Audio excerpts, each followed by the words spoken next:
হয়, আজি আমি উজনি অসমৰ যি ভয়াৱহ বানপানীৰ সৃষ্টি হৈছিল আৰু বৰ্তমান কিছু হাম কাটিছে যদিও নবায়ন যুৱ সমাজ অসম প্ৰচেষ্টা তথা ৰাইজৰ সহযোগত আৰু আমাৰ অমৰ জ্যোতি সংঘ উত্তৰ লেঙাৰ একেলগে আমি আজি উজনি অসমৰ শিৱসাগৰ নেপালীগুটিলৈ আমি এই যাত্ৰা আৰম্ভ কৰিছোঁ।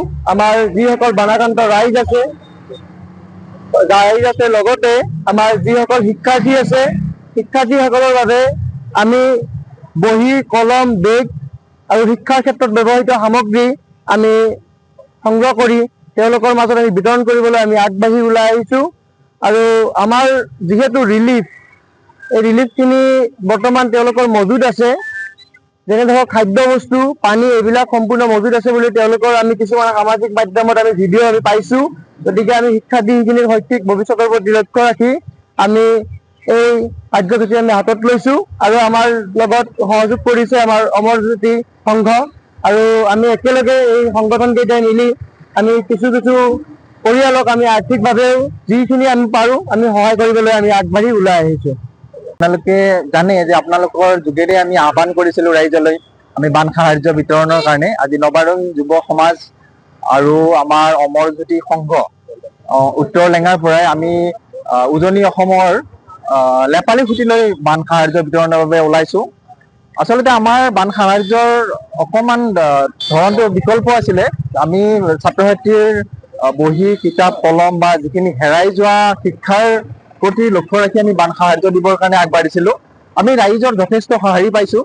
ইতিমধ্যে আমাৰ 1.5 লাখতকৈ অধিক মূলধন আমাৰ সংগ্ৰহ হৈছে। আমাৰ মোটামুটি আপোনালোকে দেখিছে 2-3খন গাড়ী ফুল কৰি নিব পৰাকৈ আমাৰ সামগ্ৰী সংগ্ৰহ হৈছে।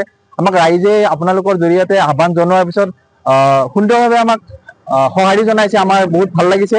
আমি এতিয়া সেই বানপীড়িত লোকসকলৰ ওচৰলৈ গৈ তেখেতসকলক যদি অকণমান আমি সামান্যতম ধন বিতৰণ কৰিব পাৰোঁ আমি মূলধন লৈছোঁ। আমি বিভিন্ন ছাত্ৰ ছাত্ৰীৰ বাবে স্কুল কলেজৰ উপযোগীকৈ বহি কিতাপ কলম বেগ তাৰোপৰি আমি তেওঁলোকৰ ছাত্ৰ ছাত্ৰীৰ ব্যৱহাৰ হোৱাকৈ বিভিন্ন কাপোৰ আমাৰ সংগ্ৰহ হৈছে, সেইখিনি আমি লৈছোঁ। ইতিমধ্যে আপোনালোকে দেখিছে আমি 4খন গাড়ী ফুল হৈ আমি মোটামুটি 25জন সদস্যই তালৈ যাবলৈ ওলাইছোঁ। ধন্যবাদ। যিকোনো খবৰৰ বাবে যোগাযোগ কৰক 9181 307 221 আমাৰ এই নম্বৰত।